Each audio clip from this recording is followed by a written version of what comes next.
Hey, before we get started on today's daily video, just wanted to make two announcements. First, one announcement that's rather obvious to see. The format of this has changed a little bit. I'm going to be on the screen now in the videos. Let me know if you like this change or if you like just seeing the screen. I did the survey a week or so ago and most liked having me on the screen, so I'm going to do that a lot more now. The second thing is the schedule for the series is going to change just a little bit. It's still going to be daily, but it's going to be Monday through Friday. There will be a new daily video. No new video, at least in the daily series, on Saturday and Sunday. This is just to help me keep my video schedule in order, because I've got a lot of videos and a lot of things I'm making over the next few months, and it's just going to be much more. I'll be able to create these more regularly if I can limit them to Monday through Friday. So just one schedule change. With that, let's go ahead and try this question. So it's a reading question. Text is on the page, as is the question and the choices. So go ahead and try this one yourself.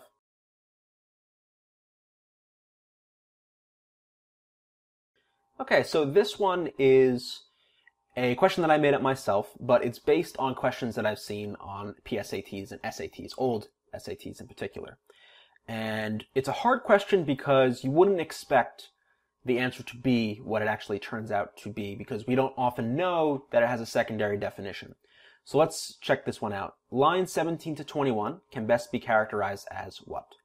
So let's read through this passage and see what's going on in particular in lines 17 to 21. The rise in popularity of social media has led to an overall increase in the quality of life for all of its users. Of course, it should be noted that an increase in distractibility and a decrease in privacy has also resulted from these technological innovations, and the full effects of these changes are still yet to be determined as researchers continue to collect data. If you ask the average person on the street, though, they will happily agree that social media has nonetheless made their lives more enjoyable, their connections more immediate, and their opportunities more plentiful. So we want to know what this thing is doing in the passage. So let's go through all the choices and see what works. So is this a plea? Is the author asking for something? Not directly. I mean, the author here is just saying that, listen, even though social media is a net benefit, there are still these negative sides to it, and we're still waiting for some data, so it's still a little bit uncertain. That's the basic idea of what's going on in these lines, 17 to 21 in particular. So the author's not really asking for something.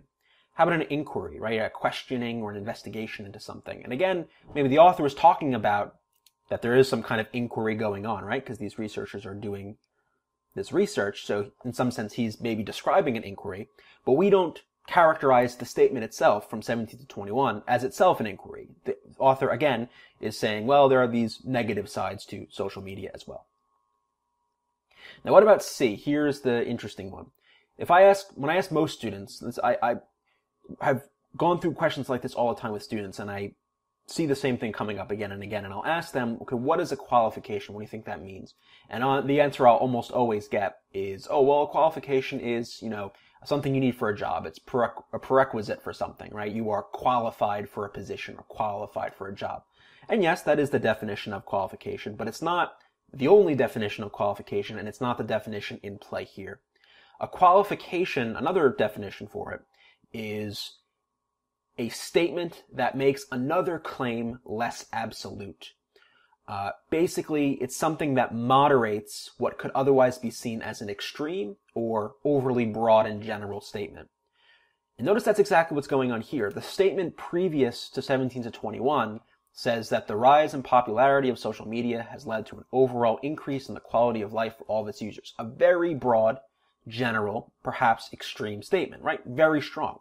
But immediately following it is this sentence that we're looking at. Of course, it should be noted that an increase in distractibility and a decrease in privacy has also resulted from these technological innovations, and the full effects of these changes are still yet to be determined as researchers continue to collect data. In other words, well, okay, I know we've just said that overall it's led to an improved quality of life, but we need to back off on that statement a little bit and actually say, well, okay, there's some uncertainty here, there's some negative sides. This statement that we've made perhaps is not as strong, it's not as absolute as it may have first appeared. So this is precisely a qualification. This is the kind of thing that a qualification, at least in the old SAT reading, will do. It's when you're backing off or moderating an otherwise overly broad absolute statement. So qualification actually works here. A lament. Lament is like expression of grief or sorrow about something. And again, while this is negative, this is emphasizing or talking about the little negative aspects of social media, this in itself is not a lament. That's quite a strong statement. The author's not really grieving anything here, just laying out these other points that we have to keep in mind. And an anecdote is a personal story. There's no personal story going on here. So the best choice here is choice C. So let me know what you think of this question. This is one that I actually made up completely myself, so I'd be curious to think if you thought this was very, very hard or too easy. Most likely, most of you will think it's probably harder than average. But in any event, let me know what you think of this, and I'll see you in the next video. To learn more about Reason Prep's SAT, SAT subject test, and ACT video courses, go to reasonprep.com/enroll, and you can find the link in the description below the video.